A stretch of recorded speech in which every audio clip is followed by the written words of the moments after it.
아침을 시작하는 슬기로운 방법. 오늘 내게 이로운 뉴스. 류영희의 출발 새아침. 1, 2부의 토론이 너무 뜨거워서 미처 소개해드리지 못한 문자 몇 개 지금 소개해드릴게요. 6099번 쓰시는 님께서는 우리 정치의 막장 토론에 지칩니다. 남 탓이오가 아닌 내 탓이오라는 논리는 안 되는지요. 국민을 생각하는 정치를 부탁드립니다. 이런 의견 보내주셨고요. 끝자리 8330 쓰시는 분께서는 우리나라 경제 너무 힘들어요. 여야를 넘어 최고의 전문가를 내각에 발탁해야 됩니다. 이런 의견 보내주셨습니다. 아주 좋은 의견들 정말 감사하고요.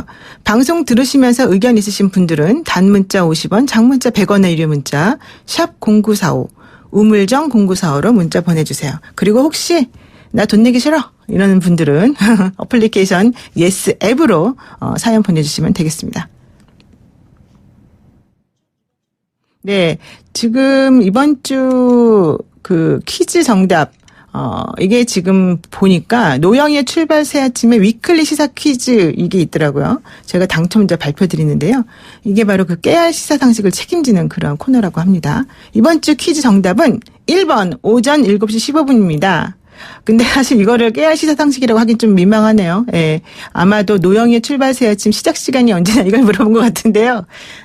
당첨자 알려드릴게요. 2650님, 노 변호사님 축하드립니다. 아침 저녁으로 들을 수 있으면 좋겠네요. 열혈 청취하겠습니다라는 의견 보내주셨고요. 7720님께서는 항상 좋은 방송 감사하고 애청하고 있습니다. 새로운 분과의 만남 설레네요. 앞으로 알찬 방송 부탁드리며 최장수 방송 응원합니다. 아유 정말 감사드리고요. 이외에도 1449님, 4256님, 1580님까지 총 5분께 선물 보내드리겠습니다. 잠시 후에는 이인철 소장과 함께하는 경제 박뉴스로 돌아오겠습니다.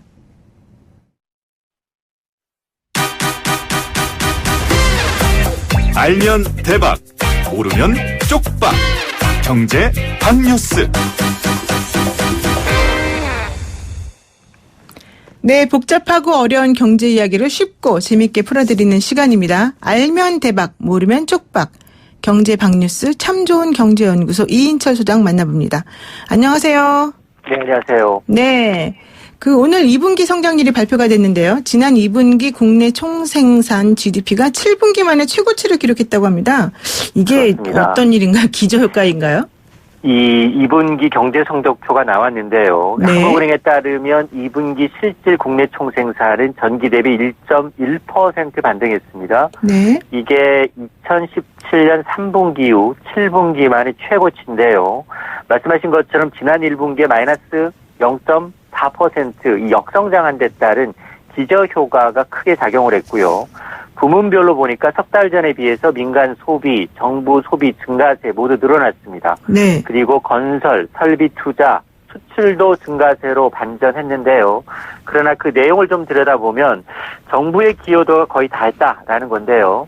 1년 전과 비교한 2분기 성장률은 2.1% 성장을 했는데 네. 여기에 정부의 성장 기여도가 1.8%, 10년 만에 최고입니다. 정부가 8할은 했다라는 거고요. 네. 민간의 성장 기여도는 0.3%포인트에 불과해서 글로벌 금융위기 이후 가장 저조했습니다. 이러다 보니까 이제 국민들의 호주머니는 좀 줄어들었는데요. 실질 국내 총소득 GDI는 0.6% 줄어든 것으로 나타났습니다. 네. 그렇다면 한국은행의 올해 성장률 전망치를 달성할 수 있습니까? 결론부터 말하면 쉽지 않다라는 의견이 우세합니다. 네. 정부의 성장률 전망치는 2.4에서 2.5%는 고사하고 네. 한은이 낮춘 수정한 전망치가 2.2%인데 이거 달성 가능하느냐? 네. 달성하지 못할 가능성이 높다라는 건데요. 한국은행은 이제 내년도 올해 성장률 전망치를 2.2%로 제시하면서 하반기에 한 2.4% 정도는 해야 가능하다라는 건데요. 네. 이 하반기가 녹록지가 않습니다. 일본의 수출 규제 이슈가 터진 상황에서 과연 하반기 2.4% 달성이 가능하냐? 가능하지 않다라는 중론입니다. 아이고. 이전하는 총재는 이번 주 국회 기획재정의 업무보고에서 일본의 수출 규제가 더 악화되면 네. 우리 경제에 부정적 영향을 줄 것이다라는 겁니다. 이 얘기는 이 기준금리 추가 인하와 성장률 전망치 추가 조정이 불가피하다라는 건데요. 이러면 최악의 경우 올해 1%대 성장률을 기록할 가능성도 배제할 수 없다라는 의미입니다. 아이고, 그럼 미금리가 0.25%포인트 인하될 것이다라는 전망, 이런 것도 이제 영향을 미친 거겠죠? 그렇습니다. 그러면 정부가 그 대기업의 세 부담을 줄여서 어쨌든 기업 투자를 유도하는 식으로 좀 가야 될 것 같은데, 지금 정부는 안 그래도 이런 식의 그 세법 개정안을 발표를 한 거죠? 맞습니다. 2019년 세법 개정안이 내용이 나왔습니다. 네. 그동안 사실 이제 이 부자 증세, 법인세, 소득세 다 올려서 왔는데요. 내년 세법 개정안의 핵심이 뭐냐? 바로 기업 투자에 대한 세액을 공제를 확대하겠다. 이게 감세로 전환했다라는 데 의미가 있는데요. 네. 우선 이제 반도체 생산 설비, 일본의 이제 직격탄을 맞고 있는 부분인데요. 이처럼 이 생산성 향상을 위한 시설에 투자하는 기업에 대해선 이 투자세 공제율이 있습니다. 내년 1년 한 해에 한해서 네. 대기업의 경우에는 1% 세액 공제 해줘 왔는데 네. 2%로 2배 늘려주고요. 네. 중견기업과 중소기업도 각각 5%, 10%로 높여주겠다. 아유, 많이 높여주네요. 네. 그렇습니다. 이런 투자세액 공제 확대로 인해서 내년 기업들의 세부담은 한 5,300억 원가량 줄어들 것으로 이제 추산을 하고 있고요. 네. 또 그동안 이제 이 대기업 최대 주주들의 이제 지분 상속 증여할 때 이 할증률이 너무 이제 낮다라는 네. 의견을 받아들여서 이것도 할증률도 최대 30에서 20%로 하향 조정을 해주기로 했습니다. 네. 그러면서 이제 대기업에 대한 어떤 증세 정책을 유지한 이 현 정부의 법인세 감면이라는 카드가 나온 건 그만큼 이 현재 경기가 좀 엄중하다라는 상황을 좀 인식한 것으로 해석이 됩니다. 우리 정부 사실 처음 들어올 때는 법인세를 늘린다 이런 얘기부터 시작했었는데 결국은 내리는 걸로 좀 가닥을 잡고 있습니다. 그럼 반면에 내년부터 고소득자의 세부담은 늘어날 것이다 이런 얘기가 있던데요. 맞습니다.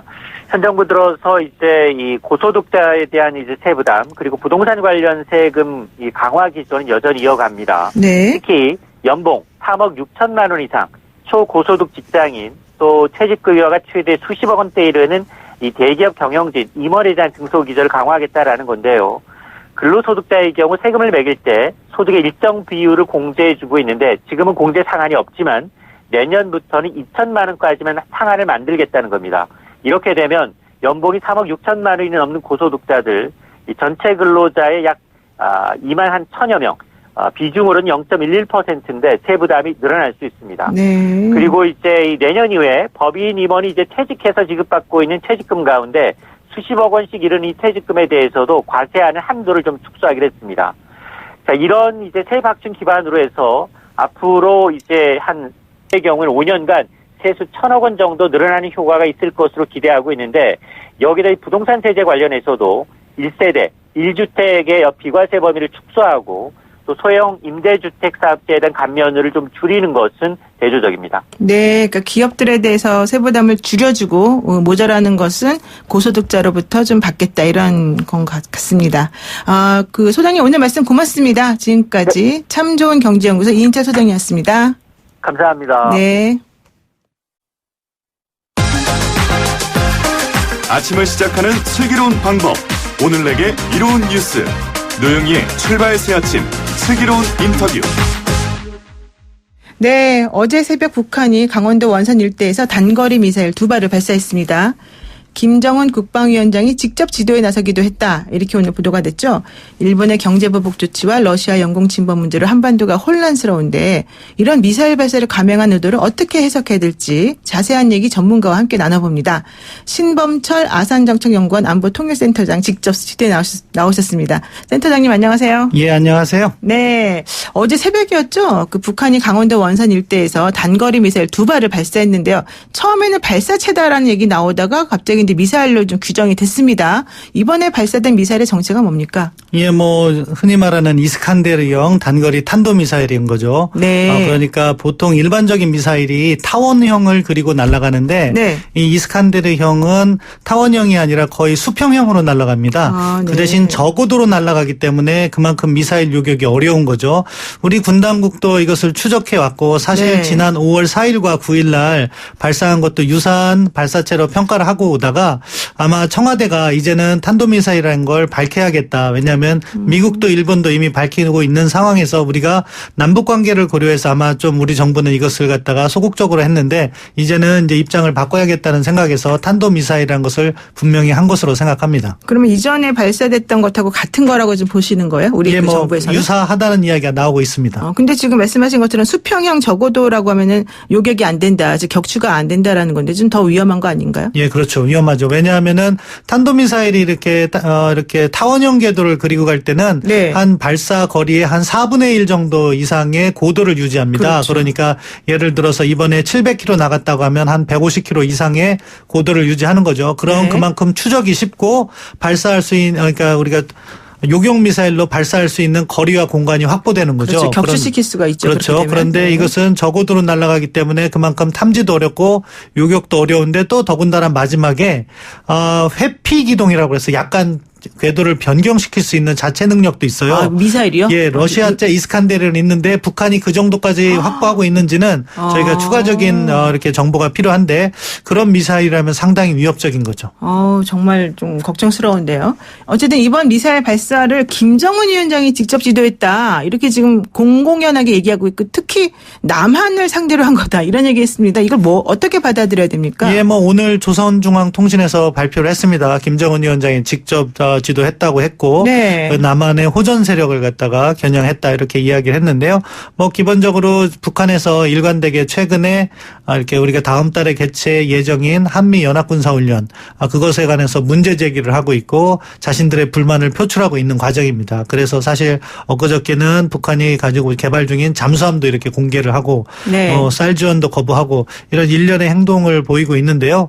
그게 두 차원의 목적이 다 있다고 봅니다. 미국과 네. 관련해서는 핵 협상 관련해서 조금 더 유리한 카드를 가지고 나와라 하면서 네네. 실무 협상을 지연 중인 것이고 우리 정부는 아마 우리 정부에 대한 직접적인 이렇게 불만보다는 미국 정부를 설득하라는 그런 취지의 메시지가 담겨 있다고 하는데 아무튼 우리가 지난 6월 30일 날 판문점 정상회동에서 좋은 분위기가 연출돼서 좀 기대를 했는데 다시 과거의 패턴으로 돌아가고 있는 것 같아서 좀 아쉽습니다. 그러니까 남한을 대상으로 한 거다라고 말을 하지만 실제는 트럼프 대통령한테 하는 거는 많은 것 같다. 다만 우리 정부가 좀 더 나서달라 이런 주문으로 지금 보는 게 맞겠다 이런 분석이신 것 같은데요.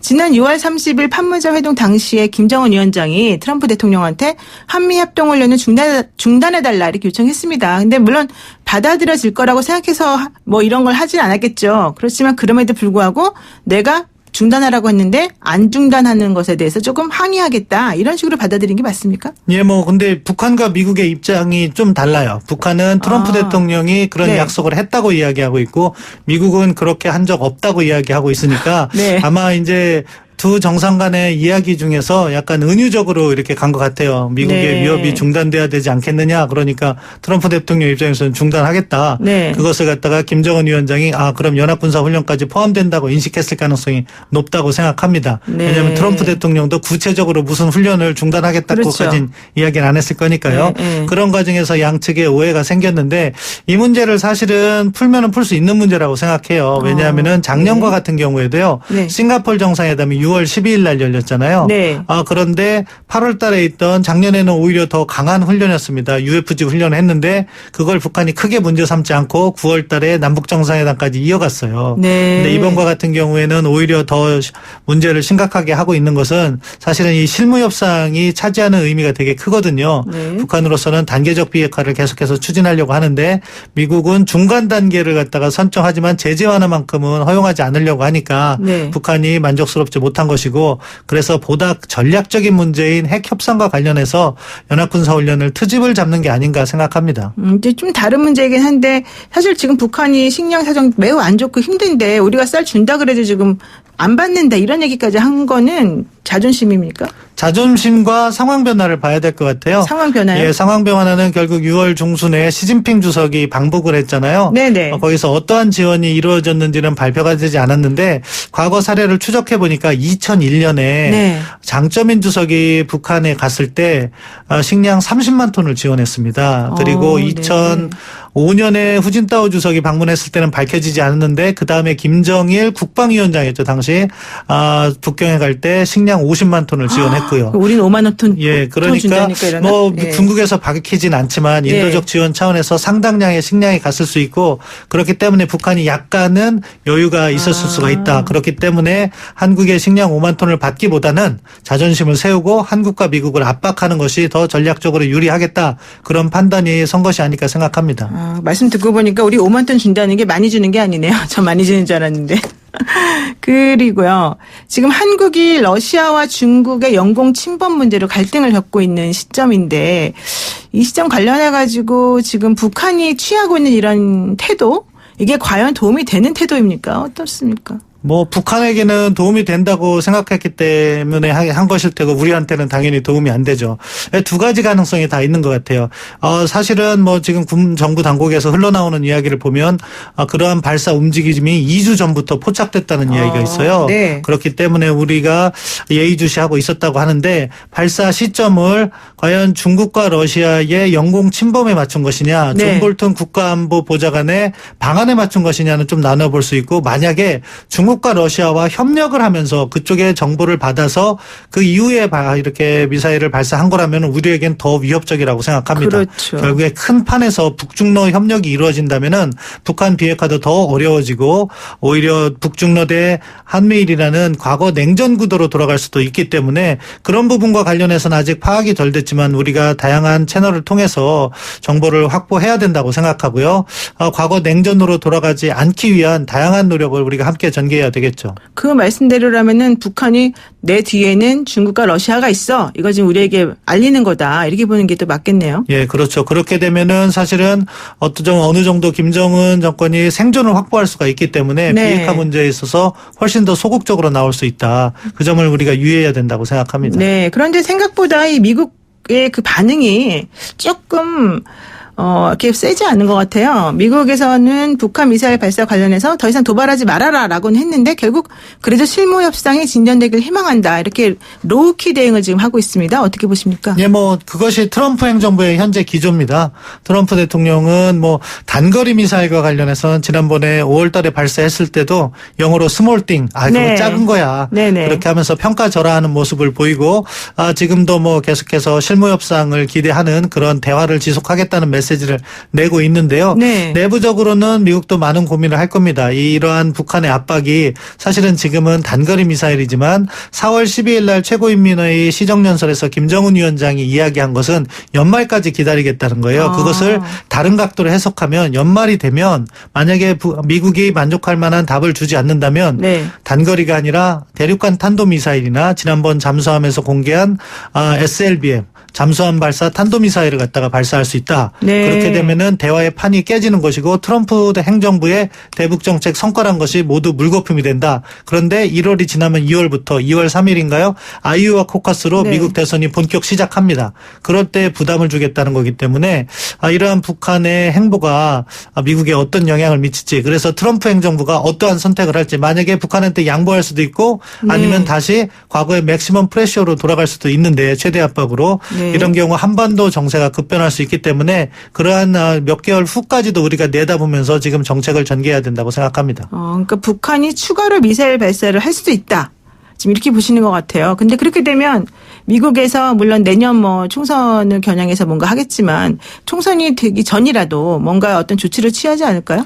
미국으로서는 이제 결단을 내려야죠. 대량 그러니까 장거리 미사일을 발사하게 되면 트럼프 대통령의 업적이 사라지게 되는 것이니까 네. 네. 그것에 대해서 공세적으로 나올지 아니면 그걸 막기 위해서 미국이 보다 더 유연해질지 지금까지의 모습은 미국이 조금 더 유연해진 모습이에요. 왜냐하면은 네. 5월 달에 북한이 두 번의 단거리 탄도미사일을 발사한 이후에 스티브 비건 특별대표가 5월 말부터 유연한 대북 정책을 강조했거든요. 네. 그런데 그 유연성이 아직은 북한의 입장에서는 모자란다는 거죠. 왜냐? 북한은 제재 완화를 원하는데 그걸 포함시키지 않고 있어요. 인도적 지원만을 이야기하고 있으니까. 네네. 그래서 거기에 대한 답을 북한이 받지 못했다고 생각해서 계속해서 공세적으로 나오는데 네. 미국이 유연하게 갈 경우에는 제재 완화가 포함된 어떻게 보면 중간 단계의 거래가 이루어질 가능성이 있는데 이거는 또 우리 입장에서 완전한 비핵화로 가는 길인지 의문을 제기할 필요도 있는 거고 따라서 금년 하반기의 정세가 매우 복잡하게 전개될 것으로 예상합니다. 사실 뭐 개성공단 재가동 문제에 대해서도 좀 우리 희망을 가졌었는데 미국이 좀 난색을 표하면서 이게 안 되고 있지 않습니까? 그런 부분에서 본다면은 북한이나 우리나 조금 답답한 부분이 있는 것 같아요. 그런데 지난 23일 날 그 미국의 국방부 장관 마크 에스퍼가 새로 취임했는데 이 사람이 이번에 그 러시아의 영공 침해 관련해서도 뭐 러시아 영공 침해가 뭐 이번 첫 번째가 아니다. 다만 대한민국의 영공 침해로 들어왔다는 게 중요하다. 뭐 이런 얘기까지 했습니다.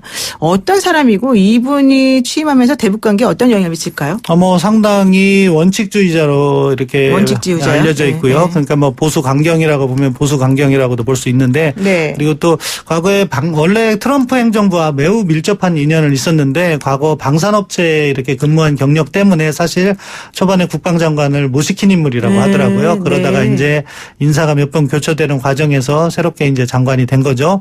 그렇기 때문에 아주 이번에 영공 관련 발언은 확실하게 한국 편을 들어줬습니다. 네네. 한국의 영공이었다. 러시아가 영공을 침범한 그렇죠. 것이다. 이렇게 네. 얘기를 해줌으로써 우리를 뒷받침해줬는데요. 문제는 러시아 측이라고 생각해요. 지금 중국과 러시아가 공조를 강화하면서 미국에 대항하고 있는데 어떻게 보면은 가장 가까이에 있는 한국이 취약점을 노출한 거죠.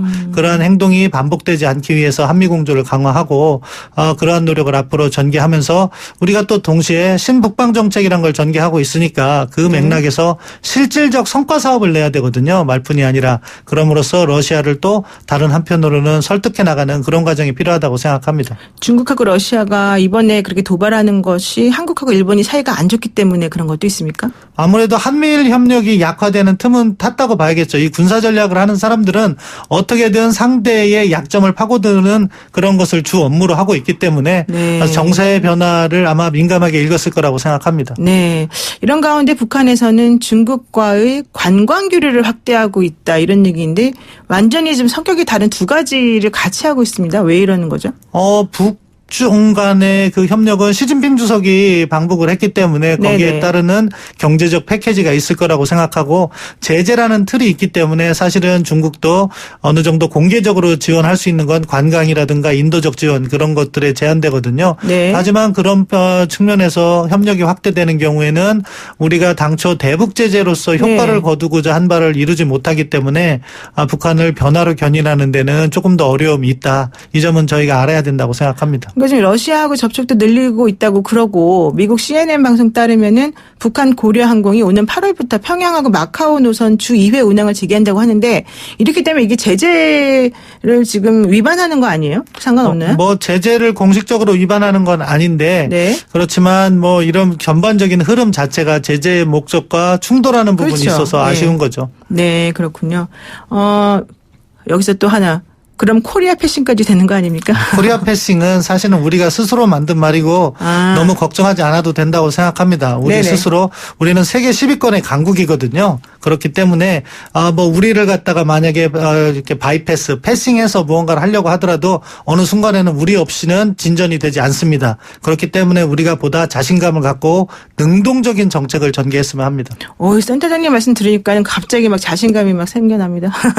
그 최근에 있었던 러시아하고 중국 군용기 한국 영공 침범 관련해서 조금 더 말씀을 여쭙겠는데요. 지금 러시아는 그 영공 침해에 대한 기존의 유감 표명을 뒤집고 영공 침범한 사실이 없다 이렇게 말을 하잖아요. 근데 이게 이제 입장을 바꾼 거다 뭐 이런 얘기하는 사람도 있고 어떤 사람은 원래 국방무관이라는 러시아 사람이 그냥 말했겠냐. 이게 원래 러시아 뜻이었는데 지금 일부러 이렇게 하는 거다라는 의견도 있거든요. 어떠세요? 아마 그 러시아 국방무관은 차성무관입니다. 네네. 차성이죠. 우리 측에 조금 약간 미안한 마음을 표현했던 것 같아요. 근데 네. 그것이 러시아의 공식 입장은 아니라고 생각하고요. 네. 저는 그 상황이 발생한 다음부터 러시아가 공식적으로 사과할 거라고 생각 안 했습니다. 왜냐하면은 러시아는 슈퍼파워로서의 특권을 누리고 있거든요. 네. 우크라이나 침공 그렇게 거기서 인명피해가 많이 났습니다. 도 자기들은 한 번도 침공한 적이 없다고 이야기하는 게 러시아입니다. 따라서 앞으로 이런 상황이 계속해서 반복될 수 있기 때문에 중요한 것은 우리가 이 문제를 끝까지 물고 늘어져야 돼요. 이 문제를 러시아한테 계속 항의하고 네. 국제 무대에 끌고 가고 유엔 안전보장이사에 가더라도 뭐 러시아가 거부권을 행사해서 문제가 뭐 이렇게 제대로 상정되지도 않겠지만 그래도 네. 그 시도를 해야 돼요. 그러므로 해서 한국 영공을 침범하면 귀찮은 일이 많이 생기는구나 하면서 초강대국이라도 스스로 자제 자제할 수 있도록 그렇게 만드는 우리 나름대로의 노력을 전개해야 된다고 생각합니다. 네, 그럼 윤도현 수통수석이 조금 섣부르게 행동한 거. 그렇죠. 전반적인 흐름을 알기보다는 러시아 측의 입장을 갖다가 전달함으로써 우리 정부의 대응을 조금 더 빛내 보이게 하기 위해서 한 건데 조금 아쉬운 측면이 있죠. 그러기 위해서 NSC가 가동이 되면서 정책이 조율돼서 통일된 메시지가 나와야 된다고 생각합니다. 네, 그렇군요. 그 최근 계속해서 중국과 러시아가 이 카디즈, 이 방공식별구역을 무단 진입하는 게 이제 점점 늘어나는 것 같은데요. 여기에 대해서 대안을 마련해야 된다 이런 목소리도 있습니다. 근데 카디즈라고 하는 게 원래 그 나라가 그냥 일방적으로 선포한 그런 지역이기 때문에 사실 이게 쉽지 않다 이런 얘기인 건죠. 예, 맞습니다. 이 법적으로 카디즈를 이렇게 보호할 권리는 없거든요. 그렇죠. 그러니까 중국과 러시아가 카디즈에서 이런 초계 비행을 하는 것을 우리가 완전히 막을 수는 없어요. 하지만 이건 또 군사 전략 차원의 대응책은 있습니다. 무엇이냐? 미국이 러시아나 중국의 초계 비행을 더 자주 하면 됩니다. 그렇게 만들면 돼요. 미국이요? 그러면 중국과 러시아는 그 차원의 부담을 느낄 거기 때문에 그렇죠. 한국이나 뭐 이번에 같이 일본도 했는데 그러한 미국의 동맹 네트워크에 대한 침범을 조금 더 자제할 것이다. 그래서 우리가 군사적으로는 다양한 옵션이 있기 때문에 그 카드를 미국과 긴밀하게 공조하는 것이 필요하다고 생각합니다. 우리가 러시아에다가 사실 객관적으로 당신들이 우리 영공 침해했습니다. 침범했습니다라고 자료를 보냈지만 결국 러시아가 그걸 인정하지 않을 게 뻔할 뻔짜다. 그러면서 계속해서 북한하고 중국하고 러시아의 공조는 강화될 것이다. 그런데 이 상황에서 우리가 지소미아 폐기 얘기 나오는데 그게 과연 타당하냐. 또 여기에 대해서 의견을 좀. 사실 지소미아는요. 네. 오해가 많아요. 저는 지소미아 카드를 꺼내는 걸 반대했는데 왜 그러냐. 네. 이게 우리나라가 지소미아를 맺은 나라가 20나라가 넘습니다. 그리고 지소미아가 비밀을 마치 주는 것처럼 생각하고 네네. 있는데 정보 교류한 것을 제3국에 유출하지 않겠다는 보호 약속이에요. 네. 그러니까 어떻게 보면은 군사협력에서 기본적인 약속인데 워낙 한일 관계가 민감하다 보니까 그것이 문제가 됐었는데 지금은 이러한 그 안보 협력은 협력대로 추진해 나가고 네. 역사 문제는 역사 문제대로 풀어나가는 문재인 정부 최초의 그 공약이 투트랙 접근이었거든요. 네네. 그쪽으로 돌아갔으면 하는 바람입니다. 네, 마지막으로 하나만 짧게 여쭤볼게요. 지금 야권에서는 이 일본의 경제보복 조치, 러시아 영공 침범 뭐 이런 걸 다 통틀어서 완전히 우리나라가 동네 북극이 됐다. 그리고 정부가 너무 대응을 못한다. 이런 얘기하는데 어떻습니까? 뭐 야권의 입장을 지지하고 싶지 않지만 지금 외교 환경이 상당히 어렵기 때문에 우리 네. 정부가 보다 좀 능동적으로 대처하면서 그런 오해를 불식시켰으면 하는 바람입니다. 네, 말씀 여기까지 듣겠습니다. 감사합니다. 예, 감사합니다. 네, 지금까지 신범철 아산정책연구원 안보통일센터장과 함께했습니다. 노영희의 출발새 아침 잠시 후 4부에서는요. 바른미래당의 하태경 의원이 프로듀스 X101이라는 프로그램에 대해서 의혹을 제기한 내용에 대해서 좀 다뤄보겠습니다. 잠시만 기다려주세요.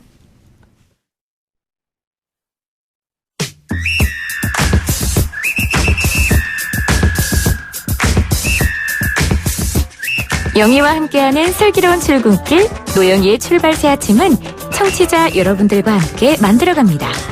짧은 문자 50원, 긴 문자 100원의 유료 문자 샵 0945, 우물정 0945로 문자 보내주시거나 유튜브 보이는 라디오 댓글창, YTN 라디오 어플리케이션 예스를 통해 여러분의 목소리를 들려주세요. FM 94.5MHz YTN 라디오 노영희의 출발새 아침.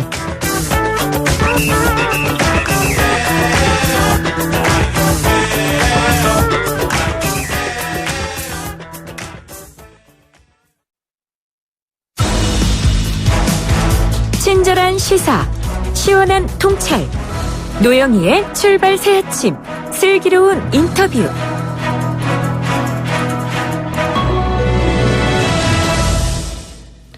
네, 안녕하세요. 오늘 김대호 연예 전문기자와 함께 핫한 뉴스 한번 들어보겠는데요. 핫한 의원 하면 또 하태경 의원이죠. 이번엔 정말 의외의 핫해 이슈를 들고 나왔습니다. 투표 조작 논란이 지금 불거지고 있는 TV 프로그램, 아주 유명한 또 인기 많은 프로그램인데요. 프로듀스 101 그 출연자들의 순위를 정하는 투표가 조작됐다. 이런 의혹을 제기하고 있습니다. 자세한 내용 살펴보겠습니다. 김 기자님 안녕하십니까? 네, 안녕하세요. 네, 이거 조작된 거 맞습니까? 아직까지는 이 엠넷 쪽에서 정확한 입장을 밝히고 있지 않은 상황이기 때문에 네. 의혹이긴 하지만 네. 여러 차례 이런 이제 가요 순위 프로그램이나 아니면은 이렇게 어떤 팬들의 집계를 하는 것에 대한 방송사에서 대처하고 그다음에 이것을 집계하는 것을 봤을 때는 네네네. 조금은 이제 조작은 아니더라도 수치를 조정한 것만큼은 좀 사실이지 않을까 하는 생각이 듭니다. 그러니까 조작은 아닌데 조종은 한 것 같다. 네. 냄새가 난다 이런 네네. 얘기인데요.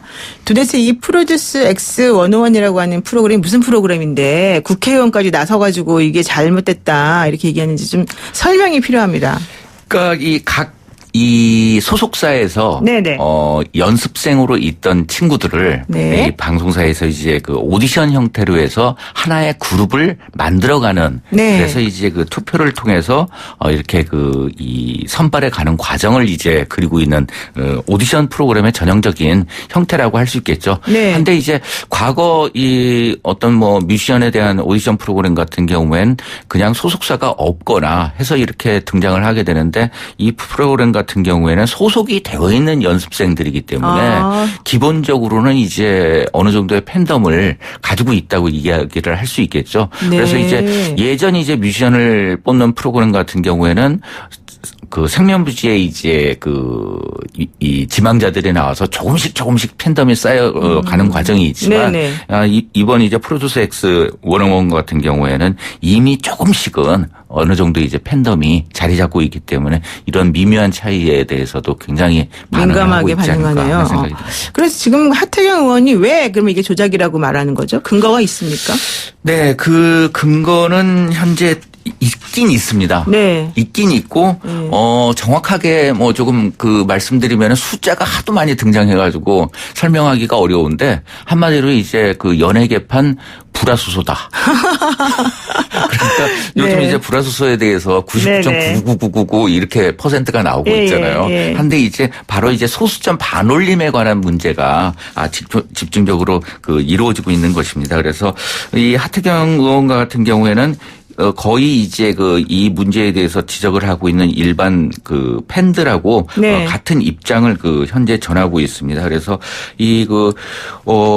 그러니까 이제 소수점 셋째 자리는 버리고 둘째 자리를 반올림하는 것을 이 득표수로 제한해서 벌어진 실수다. 이렇게 이게 제작진의 해명이죠. 해명이긴 한데 이것은 복권에 당첨될 확률과 비슷하다. 이렇게 현재 이야기를 하고 있는 것입니다. 그래서 정확하게 원본 데이터를 공개해라. 이런 입장을 밝히고 있습니다. 그러니까 지금 패턴이 있었다는 건데 1, 2위 간의 득표차. 3, 4위 간의 득표차, 그다음에 5, 6위 간의 득표차, 7, 8위 간의 득표차가 다 똑같다는 거예요. 거의 숫자가. 그래서 그렇죠. 이런 일이 있을 수 있냐? 이제 이걸 물어보니까 제작진이 뭐라고 했느냐?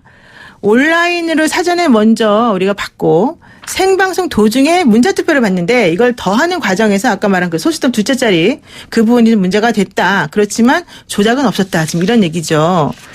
네, 제가 볼 때는 상당히 안 믿어져요? 손쉽게 하면 되는 거거든요. 네. 그러니까 온라인 집계하고 그다음에 생방송 도중 집계에 대해서 명확하게 그냥 그 원 데이터를 갖다 그대로 올려놓으면은 문제가 되지 않는 상황이 있지 않겠습니까? 그런데 그렇죠. 이제 이것에 대해서 굳이 이제 계산기가 있음에도 불구하고 특정 소수점 자리에서 반올림하고 이런 부분에 대해서 계산식이 복잡해질수록 어떻게 보면은 좀 조정하기가 용이하고 이걸 갖다 변명하기가 쉬운 부분이 있거든요. 그래서 그렇죠. 과거 이제 가요순위 프로그램 같은 경우에도 굉장히 복잡하게 만들어냈어요. 그냥 그래가지고 이 전문가 패널의 점수, 그 다음에 또 시청자 ARS 점수, 이게 몇 %고 막 이렇게 복잡을 했는데 우리 일부러 못 알아듣게. 네, 했는데 결국은 매주 이제 80년대 같은 경우에는 조윤필 씨가 10주 연속하는 바람에 매번 똑같은 프로그램이 되니까 그냥 10주 하면은 무조건 내려오는 거다. 이런 또 새로운 룰을 만들기도 했었는데 그때는 조작이 없었습니까?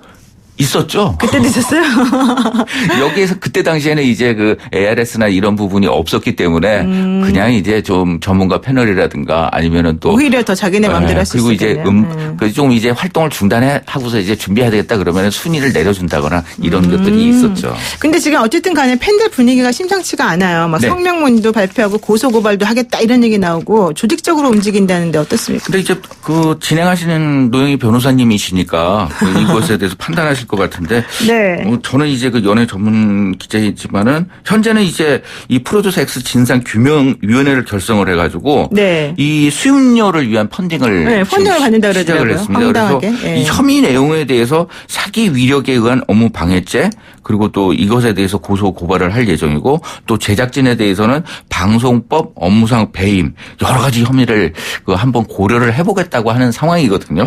근데 저는 솔직히 말하면 이거 좀 안 될 것 같아요. 이거 안 하시는 게 어떨까? 왜냐하면 사기라고 하는 거가 되려면 예를 들면 문자 메시지로 들어오는 그 지표 같은 것들을 반영할 생각도 없이 그렇죠. 그냥 100원의 유료 문자를 보내라고 해서 그 이익을 취하려고 해야지 사실 사기가 되는 건데 지금 제작진 얘기는 어쨌든 반영을 했다는 거거든요. 그렇죠. 그렇게 되면 그거는 또 그 100원에 대한 사기가 되기가 어렵죠. 그리고 또 업무 방해죄 역시. 그렇죠. 누구의 업무를 방해한 그렇죠. 거니까. 그래서 그다음에 이제 방송법 업무상 배임 이것도 안 되더라고요. 제가 생각할 땐 만약에 사기 혐의가 적용이 된다면 이게 가능하겠지만 불가능하지 않을까 하는 생각이 듭니다만 어찌됐든 이런 감정들 자체가 법률적으로 호소한다는 자체가 팬들이 대단히 관심이 많고 화가 나 있다. 이렇게 그렇죠. 평가를 할 수 있을 것 같습니다. 뭐 형사적인 건 안 되지만 어쨌든 도의적으로 또 그리고 민사적으로는 좀 가능한 어느 정도는 원 데이터를 공개할 수 있는 압박의 수단은 되지 않을까 하는 생각이 듭니다. 그러니까 문자 유료 문자 받았으면 몇 개를 누구에 대해서 얼마나 받았다 이런 얘기 공개하는 거는 오히려 프로그램의 공정성을 위해서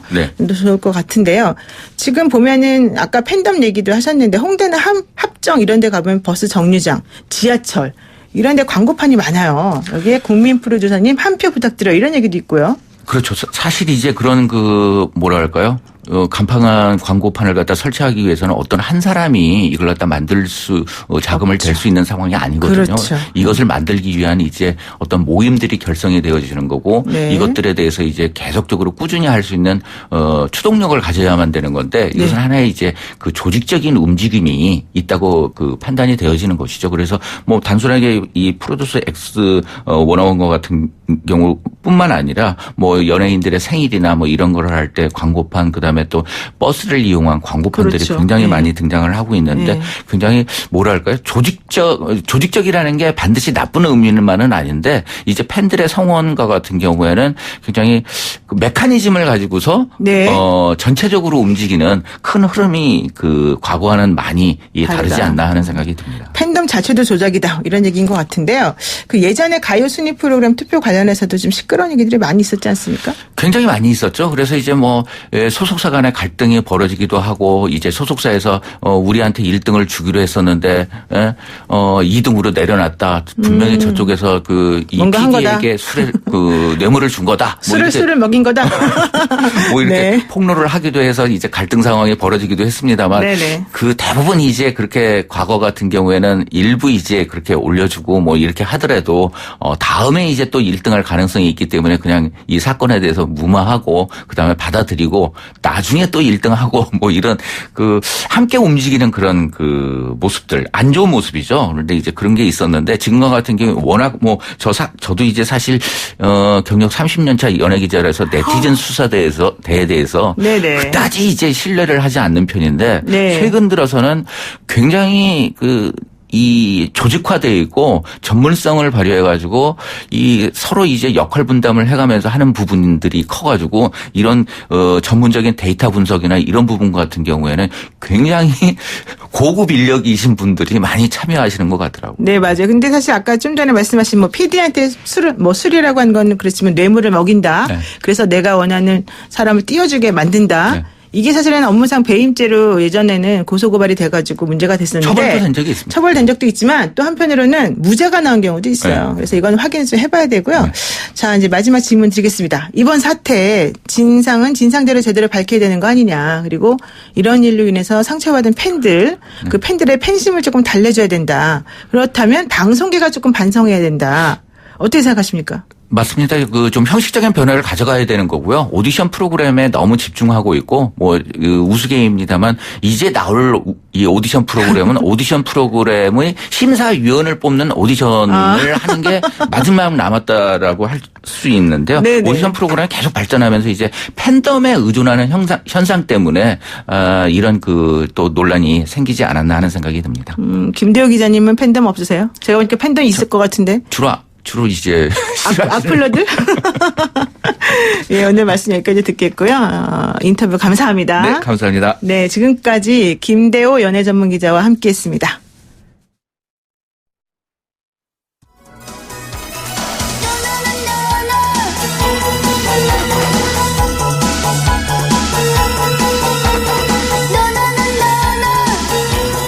네, 러시아도 침범하고 중국도 괴롭히고 북한은 미사일까지 쏘아댑니다. 이런 상황에서 추경은 언제 통과될지 아직까지 미지수고요.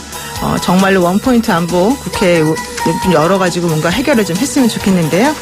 저희 그 7월 26일 YTN 라디오 노영희의 출발 새 아침이 준비한 그 프로그램 오늘은 여기까지입니다. 여러분 오늘 일기가 고르지 않고요. 날씨가 사실 지역마다 다르고 비도 많이 온다 그러는데요. 항상 건강히 조심해서 다니시고요. 오늘 불타는 뜨거운 금요일이지 않습니까? 저녁까지 행복하게 잘 보내시고 우린 다음 주 월요일 날 다시 만나요.